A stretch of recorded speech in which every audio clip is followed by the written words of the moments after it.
Hello friends, রোশনাই এপিসোডে সবাইকে স্বাগত। আমাদের আজকের পর্বে দেখানো হবে রোশনাইকে আয়ুষের স্ত্রী হিসেবে অভিনয় করার প্রস্তাব করলে রোশনাইকে তা মেনে নেবে। জানতে হলে আমাদের টলি স্টোরি টাইম চ্যানেলে চোখ রাখুন। আয়ুষ রোশনাইকে বলল, আচ্ছা আপনার নামটা কি? আপনার নামটা কিন্তু এখনো বললেন না, আমরা আপনাদের কি নামে ডাকবো? রোশনাই বলল, আমার নাম?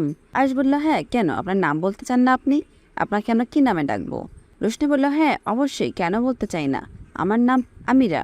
আয়ুষের ছোট ভাই বলল, আচ্ছা আমি আপনাকে একটা কথা বলতে চাই। রোশনাই বলল, বলুন কি কথা?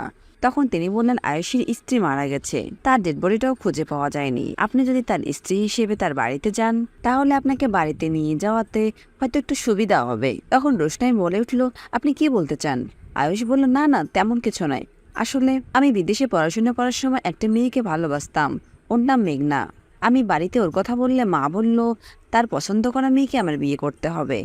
আমরা দুজন দুজনকে অনেক ভালোবাসতাম, তাই আমরা বিয়ে করে ফেলি। কিছুদিন পর আমাদের একটি বেবিও হয়। তারপর আমি এই কথাটা বাড়িতে জানাই।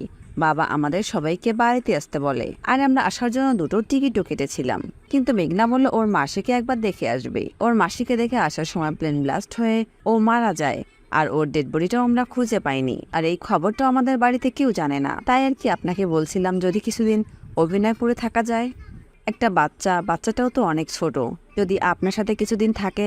রোশনাই বলে, এত বড় দুর্ঘটনা ঘটে গেছে অথচ আপনার বাড়ির লোকেও জানে না, কেন আপনারা বাড়িতে জানাননি? তখন আয়ুষের বৌদি বলল, আসলে ওদের বাড়িতে সবাই অনেক আনন্দের মধ্যে আছে, তো ওরা জানে যে এরা ফিরছে, তাই তারা বউকে বরণ করার আনন্দ উল্লাস করছে। এই মুহূর্তে তাদেরকে কিভাবে এই খবরটা জানাই, তাই আর কি ওদের জানানো হয়নি। অন্যদিকে লালন ও মিনি বাচ্চার বাবা মাকে বাড়িতে ফিরিয়ে আনার জন্য গেছে। বাচ্চার বাবা বলল, আমরা বাড়িতে ফিরবো, কিন্তু বাড়িটা কি আমার নামে লিখে দিবে? লালন বলল, না, আমি কখনোই ভুল করব না, বাড়িটা আমার নামেই থাকবে। আর যেহেতু বাড়িটা আমার নামে আছে, তাই আমি যা যা বলবো তাই হবে। এখন থেকে আর আপনাদের কোনো নিয়ম চলবে না ওই বাড়িতে, আমি যে নিয়মে চলতে বলবো সে নিয়মে চলবে। এই বলে লালন বাচ্চার মাকে বলল, শোনেন, এতদিন মা রান্নাঘরে গিয়েছিল, এখন থেকে আপনাকে রান্নাঘরে যেতে হবে, আপনাকে সব কাজ করতে হবে। আর বাচ্চার বাবাকে বলল, এতদিন মিনির বাবা যেভাবে কাজ করেছে, এখন থেকে আপনাকেও সেভাবে কাজ করতে হবে, কেননা এখন থেকে তো মিনির বাবা মাই আপনাদেরকে খাওয়াবে পড়াবে।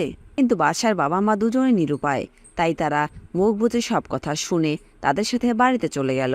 অন্যদিকে আয়ুষ রোশনাইকে তার জীবনে ঘটে যাওয়া সকল ঘটনা বলতে লাগলো। আয়ুষ বলল, এখন বাবা মার অনেক বয়স হয়েছে, তার টেনশন করবে, তাই আমাদের জীবনে এত বড় দুর্ঘটনার কথা আমরা তাদেরকে জানাইনি। তারা এখনো অনেক আশা নিয়ে আছে আমরা বাড়িতে ফিরবো, তারা আমাদের বরণ করে নিবে। এরপর আয়ুষের ভাই বলে দিল, এই জন্য আপনাকে বলা হয়েছিল যে যদি আপনি আয়ুষের স্ত্রীর পরিচয়ে ওই বাড়িতে যান, তাহলে হয়তো আমাদের সুবিধা হবে। তখন রোশনাই রেগে গিয়ে বলল, কি বলতে চাইছেন আপনি? আপনি কি ভেবেছেন আমি আজীবন ওখানে থাকবো? আয়ুষের বৌদি বলল, আরে না, তেমন কিছু না, যদি তুমি 2 মাসও থাকো, তাহলে 2 মাসে বাচ্চাটা একটু বড় হবে, তো তাই আর কি। বন্ধুরা, শেষে কি রোশনাই আয়ুষের স্ত্রী হয়ে আয়ুষের বাড়িতে যাবে? জানতে হলে আমাদের টলি স্টোরি টাইম চ্যানেলের পাশে থাকুন, আর আপনাদের সুন্দর মতামত আমাদের কমেন্ট বক্সে কমেন্ট করে জানাবেন। ধন্যবাদ।